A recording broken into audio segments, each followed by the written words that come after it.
قبل ما اطلع للحياه بحتار كتير، وكتير بيبقى الرسم مش مفهوم مدام ما عجبش حد.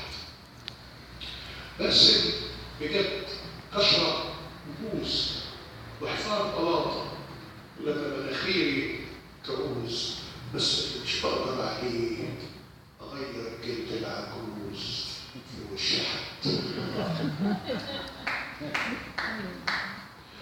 كل اللي خارجه حروف متنطوره حواليكي، اما النفس متحاش متشعلقه روحنا، والواحد اللي احنا مش قادر نسمع.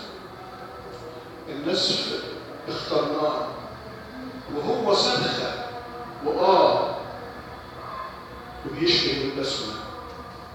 كان الميعاد مكتوب على الدفه والمجداف، يشبه لقى الاصداف باللؤلؤ الباكي. وفتحت شباكي دخل الكلام مجرور في العذر والمعذور. هربنا ليه منا وازاي هنتقسم؟ ينفع نشق الوريد وننقي ونعلم؟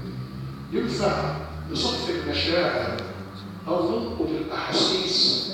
ازاي هنقسم شهقه ونفس وهسيس؟